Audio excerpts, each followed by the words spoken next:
안녕하세요. 성경 읽기가 어렵지만 포기하지 않고 성경을 더 깊이 이해하고자 도움을 받기 위해 찾아오신 여러분을 환영합니다. 오늘은 성경에서 가장 짧은 책 중 하나를 좀 깊이 파고들어 보려고 해요. 딱 한 장 25절밖에 안 돼서 자칫하면 그냥 휙 넘어가기 쉬운 책. 바로 빌레몬서인데요. 근데 이 짧은 편지가 사실은 한편의 드라마 같아요. 여러분이 이 편지를 받은 빌레몬이라고 한번 상상해 보세요. 내가 신뢰했던 노예가 내 재산에 손해를 입히고 도망쳤어요. 배신감도 들고 분노도 치밀겠죠. 그런데 어느 날 내가 가장 존경하는 영적 스승 바울한테서 편지가 한 통 온 거예요. 그리고 그 편지를 들고 온 사람이 바로 나를 배신하고 도망쳤던 그 노예 오네시모인 거죠. 와, 여러분이라면 어떠시겠어요? 정말 아찔한 순간이죠. 그 편지 안에 대체 무슨 내용이 담겨 있을까 막 심장이 철렁 내려앉았을 것 같아요. 빌레몬서는 바로 그 긴장감 넘치는 상황 속으로 우리를 초대해요. 이건 단순히 그냥 한 개인에게 보낸 편지를 넘어섭니다. 복음이라는 게 우리의 가장 불편하고 깨어진 관계 속으로 어떻게 들어와서 모든 것을 바꾸는지 그 폭발적인 능력을 정말 생생하게 보여주는 뭐랄까 현장 보고서 같아요. 와, 현장 보고서라는 표현이 확 와닿네요. 그럼 그 드라마의 등장인물들부터 한 명씩 만나봐야겠어요. 먼저 편지를 받은 빌레몬. 이 사람은 어떤 인물이었나요? 네, 빌레몬은 골로새 지역 교회의 아주 중요한 인물이었어요. 자기 집을 아예 교회 모임 장소로 내어줄 만큼 헌신적인 사람이었죠. 아, 정말요? 네, 편지에서도 바울의 그의 믿음과 사랑을 칭찬하는 걸 보면 주변 사람들에게도 존경받는 리더였다는 걸 알 수 있어요. 바울의 전도를 통해 그리스도인이 된 뭐랄까 바울에게는 아들처럼 각별한 존재이기도 했고요. 한마디로 신앙의 모범생 같은 사람이었군요. 그렇죠. 교회의 기둥 같은 인물이었죠. 그런데 이 편지에 진짜 갈등을 만들어내는 인물은 따로 있는 것 같아요. 바로 오네시모. 빌레몬의 노예였는데 도망을 쳤다고요? 이게 당시에는 얼마나 심각한 문제였나요? 이건 정말 심각한 문제였어요. 당시 로마 사회에서 노예는 주인의 재산으로 취급됐거든요. 아, 오네시모가 도망친 건 단순히 직장을 무단 결건한 수준이 아니에요. 주인의 재산에 막대한 손해를 입힌 중범죄였죠. 붙잡히면 보통 이마에 FUG라는 글자, 그러니까 도망자라는 낙인을 찍거나 세상에. 채찍질은 기본이고 심하면 십자가형에 처해질 수도 있었어요. 십자가형까지요? 와, 정말 목숨을 건 탈출이었네요. 근데 여기서 솔직히 좀 현대인의 시각으로는 불편한 지점이 생겨요. 아니, 그렇게 훌륭한 신앙인이라는 빌레몬이 어떻게 노예를 소유할 수 있지? 하는 생각이요. 아주 자연스럽고 또 중요한 질문이에요. 이걸 이해하려면 우리가 가진 노예제에 대한 이미지랑 1세기 로마의 노예제가 조금 다르다는 걸 먼저 알아야 해요. 우리가 보통 떠올리는 건 18, 19세기 미국 남부의 인종 기반 노예제잖아요. 그렇죠. 하지만 로마 시대의 노예는 전쟁 포로나 빚 때문에 스스로 노예가 된 사람도 있고 출신이 다양했어요. 의사나 교사 같은 전문직 노예도 있었고요. 아하. 물론 그렇다고 해서 그 제도가 정당했다는 뜻은 절대 아니에요. 비인간적인 제도임은 분명했죠. 그렇다면 바울은 왜 이 비인간적인 제도 자체를 비판하면서 노예를 해방시켜라 라고 선언하지 않았을까요? 이 점이 많은 분들을 좀 혼란스럽게 하는 것 같아요. 맞아요. 바울의 접근 방식은 좀 더 근원적인 거였어요. 사회 구조를 외부에서 혁명적으로 뒤엎기보다는 복음으로 사람의 내면과 관계의 본질을 바꾸는 데 집중했거든요. 관계의 본질을요. 네. 한번 생각해 보세요. 법으로 노예 해방을 선언해도 사람들 마음속에 차별이나 멸시가 사라지지 않으면 또 다른 형태의 억압이 생길 수 있잖아요. 그런데 바울은 빌레몬에게 이렇게 말하는 거예요. 빌레몬, 이제 오네시모는 당신의 노예나 재산이 아닙니다.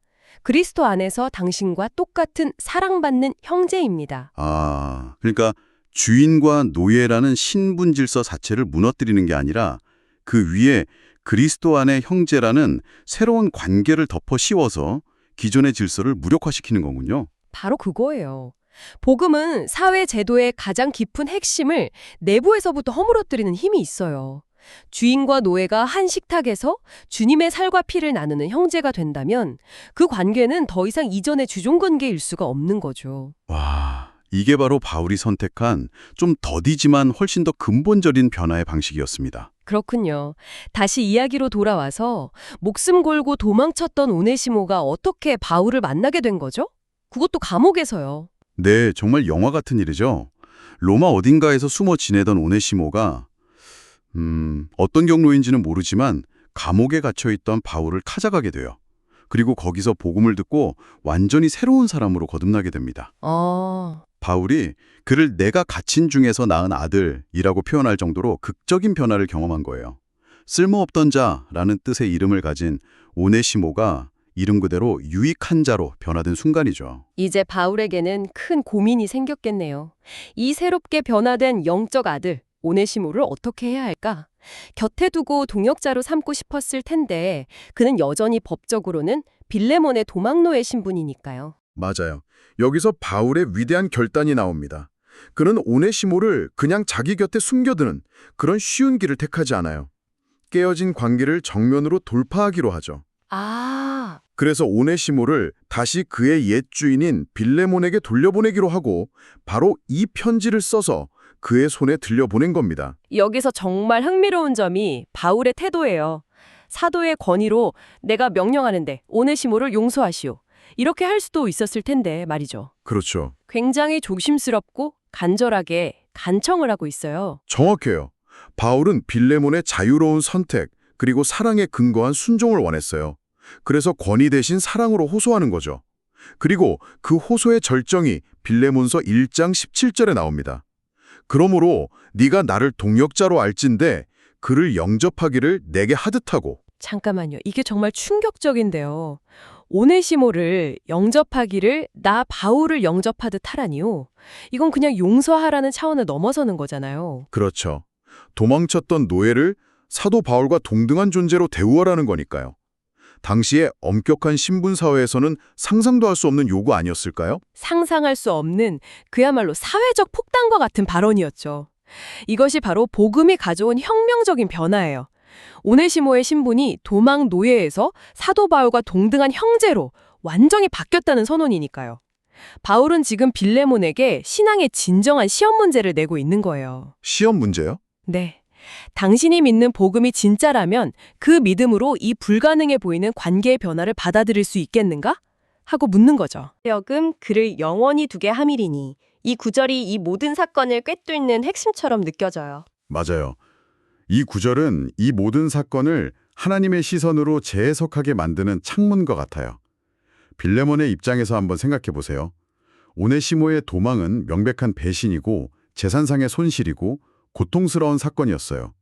순전히 부정적인 일이었죠. 그렇죠. 내 편에서는 도저히 좋게 생각할 수 없는 일이죠. 그런데 바울은 전혀 다른 관점을 제시해요. 빌레몬, 어쩌면 그 고통스러웠던 떠남이 오네시모가 구원받고 당신에게 영원한 형제로 돌아오게 하시려는 하나님의 놀라운 계획이었을지도 모릅니다. 라고 말하는 거예요. 와. 이것은 인간의 악한 행동과 실수까지도 사용하셔서 결국에는 선한 뜻을 이루시는 하나님의 주권을 보여주는 대목이에요.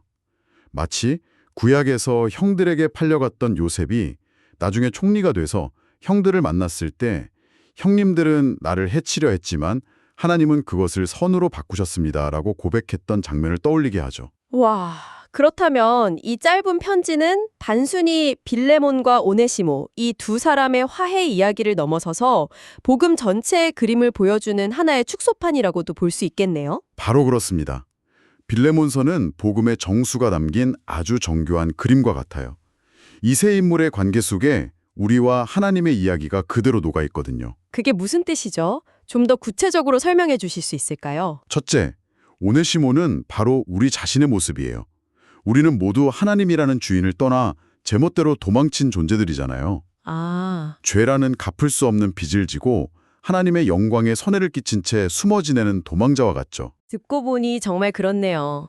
우리 모두가 영적인 오네시모군요. 둘째, 바울은 우리의 중보자이신 예수 그리스도를 보여줘요. 바울이 빌레몬서 1장 18절에서 뭐라고 말하죠? 그가 만일 네게 불의를 하였거나 네게 빚진 것이 있으면 그것을 내 앞으로 계산하라. 와. 이건 정말 놀라운 선언이에요. 오네시모가 진 빚을 모두 자기 앞으로 돌리라는 거잖아요. 마치 예수님께서 십자가에서 우리의 모든 죄의 빚을 자신의 것으로 여기시고 이 모든 죄는 내가 갚겠습니다 라고 선언하신 것과 똑같아요. 아, 바울은 지금 자신의 모든 것을 걸고 오네시모의 중보자가 되어주고 있는 거죠. 그래서 바울이 오네시모를 내 신복이라 영어 성경에서는 my very heart 이라고까지 표현했군요. 예수님이 우리를 자기 자신처럼 여기시는 그 사랑을 바울이 오네시모에게 보여주고 있는 거네요. 그렇죠.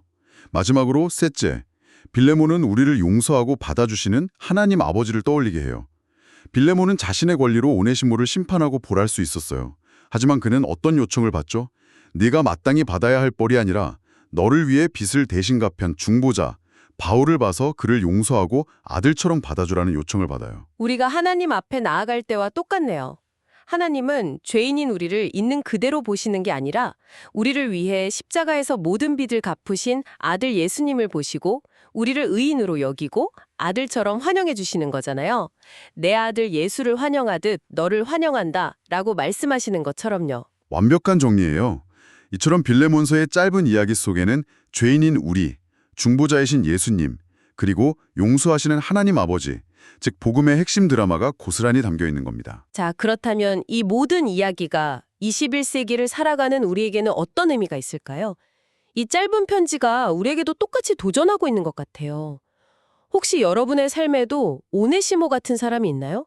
나에게 깊은 상처를 주고 용서할 수 없는 빚을 지고 관계가 완전히 깨어져 버린 사람 말이에요. 어쩌면 그 사람이 가족일 수도 있고 가장 친했던 친구나 동료일 수도 있겠죠. 빌레몬서는 복음이 단순히 머리로 이해하는 교리나 죽어서 천국 가게 해주는 티켓이 아니라고 말해요. 복음은 바로 지금 이 순간 우리의 가장 고통스럽고 깨어진 관계 속으로 들어와서 불가능해 보이는 화해를 만들어내는 살아있는 능력이라는 걸 보여줍니다. 세상의 방식은 법정으로 가거나 인연을 끊어버리는 게 해결책일 수 있어요. 하지만 복음은 우리에게 전혀 다른 길을 제시하죠. 바로 우리가 하나님께로부터 받은 용서를 먼저 기억하는 길이겠네요. 맞아요. 내가 하나님 앞에 얼마나 큰 오네시모였는지를 깨닫고 그런 나를 위해 예수님께서 어떤 대가를 치르셨는지를 기억할 때 비로소 우리도 다른 사람을 향해 아주 작은 용서의 손이라도 내밀 수 있는 힘을 얻게 되는 거죠. 용서는 내 감정이나 의지로 하는 게 아니라 내가 받은 은혜에 대한 반응으로 하는 것이니까요. 오늘 이 이야기가 정말 깊은 울림을 주네요. 바울은 편지 마지막에 이렇게 덧붙여요. 나는 네가 순종할 것을 확신하며 네가 내가 말한 것보다 더 행할 줄을 아노라. 빌레몬이 단순히 오네시모를 용서하는 것을 넘어서 그를 노예에서 해방시켜 바울의 동역자로 세워주는 것까지 하리라는 믿음을 표현한 것 같아요. 네, 복음의 능력은 우리가 기대하는 것 이상으로 역사하니까요. 여러분이 그리스도 안에서 받은 그 놀라운 용서와 사랑을 깊이 묵상할 때 여러분의 삶과 깨어진 관계 속에서 더 행하는 것은 무엇이 될 수 있을까요? 어쩌면 먼저 연락하는 작은 용기일 수도 있고 상대방을 위해 조용히 기도해 주는 것일 수도 있겠죠. 이번 한 주간 이 질문을 마음에 품고 살아보는 것은 어떨까요?